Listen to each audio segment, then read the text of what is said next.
اللیل کی فضیلت بھی بہت ساری احادیث میں بیان کی گئی ہے۔ اللہ کے نبی صلی اللہ علیہ وسلم نے فرمایا، جیسا کہ یہ مشہور اور معروف حدیث ہے، افضل الصلاۃ بعد المکتوبہ صلاۃ اللیل، کہ فرض نماز کے بعد اگر سب سے افضل اور سب سے بہتر کوئی نماز ہے تو وہ رات کی نماز ہے۔ اسی طرح سے دوسری حدیث میں نبی صلی اللہ علیہ وسلم نے فرمایا، اقرب ما یکون الرب من العبد فی جوف اللیل الآخر، کہ اللہ تعالیٰ اپنے بندے سے سب سے زیادہ قریب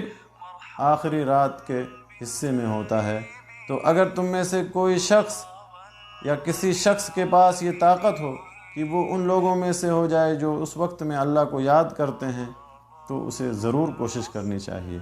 اسی طرح سے ایک تیسری حدیث ہے جس میں صحابی نے نبی صلی اللہ علیہ وسلم سے پوچھا، ای اللیل اسمع، کہ رات کا کون سا حصہ یا رات کے کس حصے میں دعائیں سنی جاتی ہیں یا دعائیں قبول کی جاتی ہیں؟ تو آپ نے فرمایا جوف اللیل الآخر، کہ رات کے آخری حصے میں۔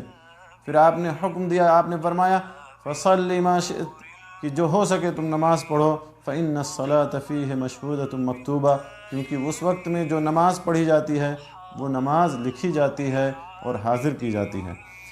اسی طرح سے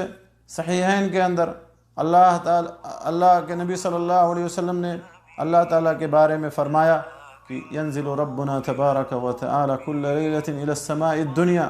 کہ اللہ تعالیٰ ہر رات آسمان دنیا پر نازل ہوتا ہے جب رات کا آخری تہائی حصہ باقی رہ جاتا ہے، اور پھر فرماتا ہے من یدعونی فاستجیب لہ، کون ہے جو مجھے پکارے اور میں اس کی پکار کو قبول کروں، کون ہے جو مجھ سے دعا کرے اور میں اس کی دعا کو قبول کروں، ومن یسألنی فاعطیہ، کون ہے جو مجھ سے سوال کرے اور میں اسے عطا کروں اور میں اسے دوں، ومن یستغفرنی فاغفر لہ، اور کون ہے جو مجھ سے استغفار کرے، مغفرت طلب کرے اور میں اسے بخش دوں، معاف کر دوں۔ اسی طرح سے اللہ کے نبی صلی اللہ علیہ وسلم نے ایک اور حدیث میں فرمایا، علیکم بقیام اللیل، کہ تم اپنے اوپر قیام اللیل کو لازم پکڑو، فإنہ دأب الصالحین، کیونکہ یہ صالحین کا طریقہ ہے، فإنہ دأب الصالحین قبلکم، کیونکہ یہ تم سے پہلے صالحین کا طریقہ ہے،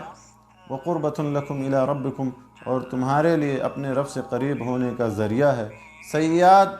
کے لیے کفارہ ہے اور گناہوں سے روکنے کا ذریعہ ہے۔ اسی طرح سے ایک اور حدیث میں نبی صلی اللہ علیہ وسلم نے قیام اللیل پڑھنے کا حکم دیتے ہوئے فرمایا، ایھا الناس افشوا السلام، کہ اے لوگو سلام کو عام کرو، واطعموا الطعام، اور کھانا کھلاؤ، وصلوا الارحام، اور رشتوں کو ملاؤ، صلہ رحمی کرو، وصلوا باللیل والناس نیام، اور رات کو نماز پڑھو جب لوگ سوئے ہوئے ہیں، تدخلوا الجنۃ بسلام، بدلے میں اللہ تعالیٰ تمہیں سلامتی کے ساتھ جنت میں داخل کرے گا۔ تو میرے دوستو، قیام اللیل یہ اللہ کی محبت اور اللہ کی قربت کا ذریعہ ہے۔ قیام اللیل کرنے سے اللہ تعالیٰ خوف اور غم کو دور کر دیتا ہے۔ قیام اللیل جو ہے فرض نمازوں کے بعد سب سے زیادہ افضل نماز ہے۔ قیام اللیل یہ جہنم سے نجات کا ذریعہ ہے۔